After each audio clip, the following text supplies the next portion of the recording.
Lorsque l'on ouvre Scratch, on voit que l'interface se découpe en plusieurs parties distinctes. L'ensemble permet de faire un programme et de l'exécuter. Tout d'abord, nous avons une petite barre de menu. Elle contient différentes options et outils que nous verrons plus tard.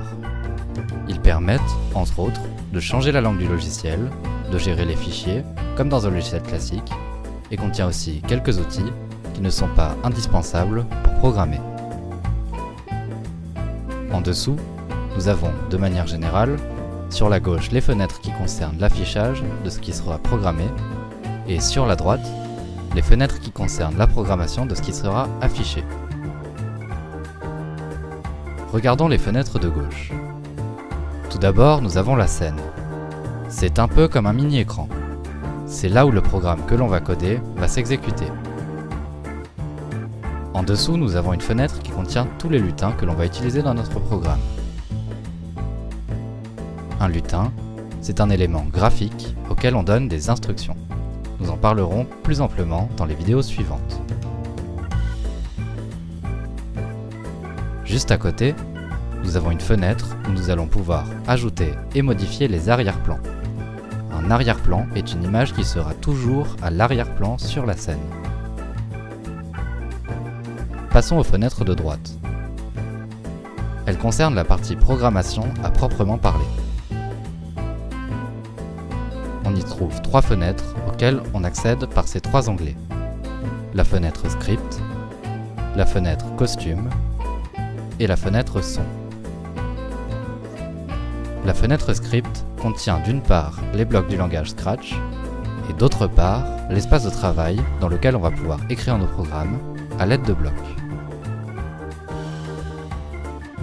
Ces blocs sont classés par type. Chaque type permet de programmer différents aspects et fonctions des lutins. Par exemple, les blocs de type mouvement permettront de programmer les mouvements des lutins sur la scène de différentes manières. Lorsque l'on clique sur un type de bloc, tous les blocs qui lui sont associés deviennent visibles et prêts à être utilisés. Chaque bloc peut être attrapé à l'aide de la souris pour être déposé dans la fenêtre de droite qui contiendra le programme proprement dit. Nous avons également la fenêtre Costume.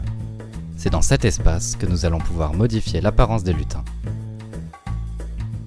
Un costume est une image d'un lutin dans un état particulier. Faire différents costumes pour un lutin va donc nous permettre de l'animer, comme lui donner des expressions différentes. Scratch contient un éditeur de dessin classique, assez basique, mais qui permet tout de même de dessiner et modifier nos lutins. Nous verrons qu'il est également possible d'utiliser des costumes que l'on aura dessinés avec d'autres logiciels externes à Scratch, permettant parfois d'avoir de meilleurs résultats. Le dernier onglet est l'onglet Son. Dans les différents types de blocs de la fenêtre Script, nous avons des blocs Son. Ils vont nous permettre d'utiliser des sons dans nos programmes.